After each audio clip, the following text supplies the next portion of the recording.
Welcome back to the channel, everybody. I am McAlphanine. Please subscribe to the channel if you haven't already. I would greatly appreciate that. And if you could, please click that like button, turn it into a rocket, and send it to the moon. Also, if you could, look down below this video. You'll see a join button. Go ahead and join the channel memberships. It helps to keep the channel alive and support the channel. I believe the lowest one is like $3.99 or $2.99, something like that. It's only a little bit of money, but it helps to keep the channel alive. I would greatly appreciate that. And thank you so much to all of the channel members out there because you make this possible. Now, Stellar Foundation has a blog here that they tweeted recently, Understanding CBDCs, a guidebook for regulators and policymakers. The Stellar Foundation, I want to say this. I love it. The Stellar Foundation is so hungry. Is so hungry for regulatory clarity. It makes you wonder, out of all these big deals, keep in mind the MoneyGram deal was leaked. They didn't want to discuss that. And at first they were a little bit upset about that information getting leaked. If you saw how they addressed it, right? So there's a lot of big deals behind the scenes that they don't either want to discuss or they can't discuss. They have what do you call it? Non-disclosure agreements. Okay.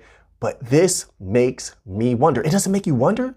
They've been fighting so hard. They want that money badly. I'm glad that they do, because that's going to make us a lot of money. As long as they fight and they take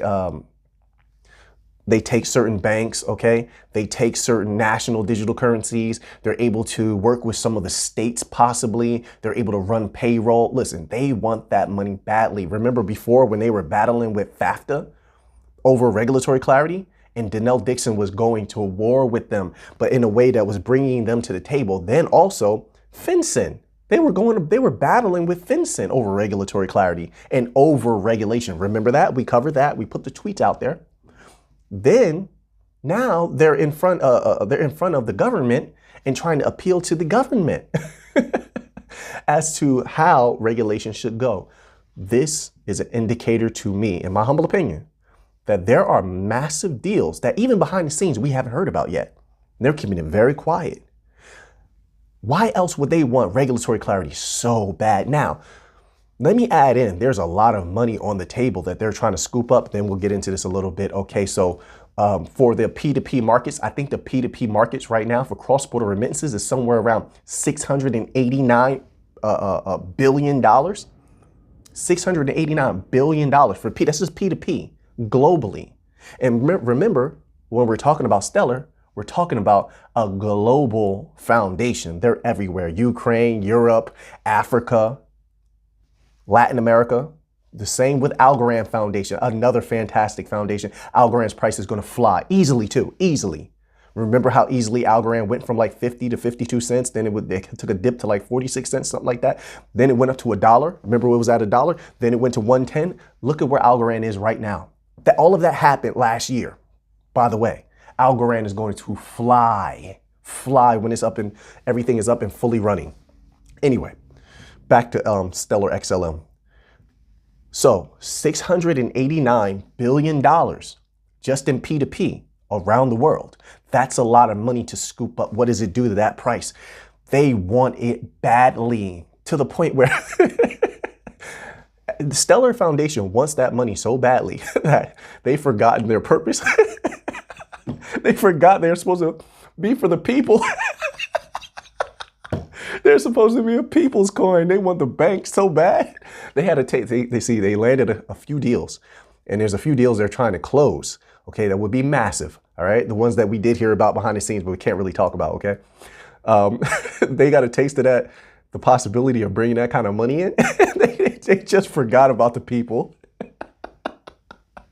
That's what happens when you listen. That's what happens when that big money comes in.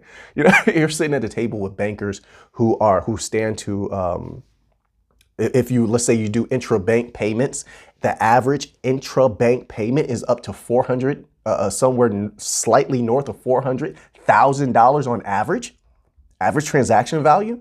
When you're sitting across the table from people like that, and you're close to sealing deals, you don't even have to have the deal signed, but you're close to closing those deals on moving that amount of money is definitely going to change your perspective, because where before you thought it might be possible, now you know it's possible. So yes, so they're fighting extremely hard, and they're trying to guide the minds. They understand that the government is completely ignorant, by the way. They know nothing, okay? They know nothing. It's scary how little they know. And I mean no insult by that, but when it comes to blockchain technology, all they know is Bitcoin, and they barely know what Bitcoin is. They say store of value, but it's like, do you really know the dynamics of Bitcoin? I doubt it. But anyway, so now they're in front of the governments, and I believe one of the things that's on the table is doing a deal with states. All right. I think Algorand is probably behind the scenes trying to do deals with states as well. They can issue certain digital currencies for commercial banks. It doesn't have to be central bank digital currencies. They can mold digital currencies any way that they want. That's another thing. I believe it was Stellar here somewhere. I had a tweet. They were trying to hire an individual who would act as a molder of sorts of how XLM would perform for different institutions, because as I said before in another video, the protocol can function differently and be programmed or wrapped or whatever you have to do to it. You can manipulate it to function in particular ways for different organizations. And I believe it was XLM. I think it was Stellar Foundation hiring for that. And they're trying to bring someone in for that. So that tells me that what they're going to do for a lot of projects, remember, they're not going to hire somebody for a few projects. They're going to hire this individual to have an overarching grip on how Stellar functions with various institutions. And what that's going to do is cut out, or I hate to say it, they're going to cut out, in my opinion, organizations like BIT. Remember, BIT was working with Stellar. BIT works with Stellar in a lot of different places, BITT, BIT, right? So they control how XLM functions as it's being utilized for a digital currency based upon how these organizations want it to function. They're going to cut them out. So if they're bringing in their own people now, that tells me that there's a lot more at stake where they don't feel the need to share anymore. Think about that for a moment. They don't feel the need to share anymore. What is so big that they landed? I could be jumping out the window, guys. I could be completely wrong, but just think about that logically for a moment. What is so big that now you're like, yeah, we don't want to work with any intermediaries. We don't need to. Maybe we don't need BIT and other. They might still work with BIT, but they're bringing in their own people to see if they could do it all themselves. All themselves. Remember the governor from, there was a politician from Texas when Denell Dixon was in front of the government, and they were very interested in Stellar. Then all the panels that Stellar was on, Denell Dixon, with the Fed. The Fed was up there just relaxing, just hearing what Stellar had to say, what Denell Dixon had to say, and just absorbing it all. There's a lot of relationships being had. There's something major that they landed. I can feel it. I can feel it. Now, let's get into this document here. And as I want to point out, they keep releasing documents on regulation. They keep releasing tweets on regulation. They understand that there's powerful people reading this. I know the level of individual that's reaching out to the Stellar Foundation. So they know that those individuals are reading this. And so they're trying to put this in front of them. It's sort of like a conditioning aspect. Let's just take a look at this here. It says, in December 2021, SDF testified before the House Committee on Financial Services on Digital Assets and the Future of Finance, signaling the increasing interest the public sector is paying towards blockchain technology. Regulators, public agencies, and regulated financial entities are looking into blockchain's capabilities, determining whether a central bank digital currency can improve financial inclusion and foster innovation and competition while ensuring security, certainty, and control over a digital asset that serves as legal tender. Advanced economies like the UK and US are debating whether there's a need for CBDCs at all. Meanwhile, technology-forward governments around the world are launching pilots and examining what would be the best way to go about designing CBDC. I want to say something about that. Listen, I would like to say that if the governments do not issue a CBDC, if the central banks do not issue CBDCs, it is over for them. It's the final nail in their coffin, and it's going to be a downward slope. Why do I say that? Because they're hemorrhaging money. They're doing terrible right now. And what's going to happen is NBFIs like Stellar Foundation, Ripple, Algorand, to a lesser extent, HBAR, even though they're being leveraged as a central bank digital currency and central bank infrastructure by MTech, Cello, they're going to step in and take over. You're going to lose that's not just money. There's not just money on the line. Power. When you're moving that much money, you have that much money, you get a lot of say in what happens in the world. And so what you're seeing really is the rise of the new era of banks. If the old legacy system doesn't introduce central bank digital currencies, it's over for them. It is.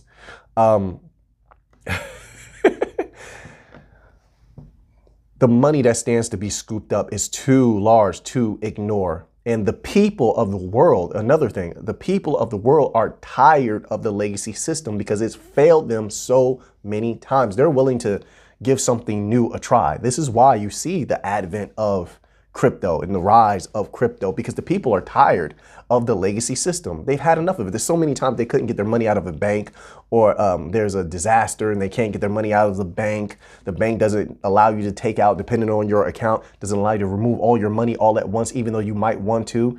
A lot of people don't have that realization until it actually happens to them, right? People are tired of that. And also, there's too much interconflict with the intermediaries. The intermediaries are charging the banks so much money for transfers. So cross-border payments for a large business institution can take up to 33 days for a payment to go through. 33 days. Those institutions have always been highly upset about that. And they want something new. So 33 days versus Stellar Foundation, XLM moving something in 2 to 3 seconds. HBAR, 2 to 3 seconds. Ripple, XRP, 2 to 3 seconds. Come on now, they're going to dominate. They will take over. And so you have silly cases like the SEC case dragging the regulatory compliant crypto through the mud, buying the legacy system some time to figure out what they want to do. That's pretty much what it is. And I hate that there's so many meme coins and scams and rug pulls that are justifying this regulatory charade, okay? Yes, there does need to be regulation, but why would you take on one of the companies that is actually compliant? I guess there's certain caveats to that could make sense. There's certain ideas and theories to that could make sense as to why that's happening. However, wouldn't it make more sense to go after all of the various meme coin scams? Shiba Inu, Doge, Doggy, Muscle, Inu? Like, wouldn't you want to go after those particular assets?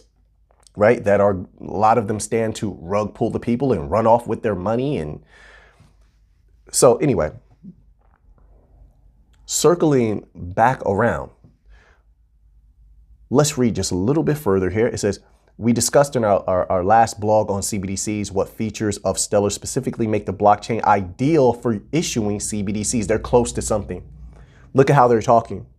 They're close to closing a deal. This is how you talk when you're close to closing a deal. And you're putting this in front of people. Who are they talking to once again? Let's go back. Listen, look, pay attention to their words. In December 2021, SDF testified before the House Committee on Financial Services. Then they followed it up with what? What features of Stellar make it specific, of Stellar specifically make the blockchain ideal for CBDC. So they're trying to float the idea of a Stellar CBDC to the House Committee, to the United States government. This is who they're talking to in the beginning. This is who they referenced. If Stellar, oh my goodness. If Stellar is able to pull off a digital currency for a state, a few states, if Stellar's able to pull off a CBDC for the United States government, even if it's congealed together in an MBDC, oh my goodness. I'd probably have to take off a couple days, everybody, a couple days. I would go insane for a couple of days.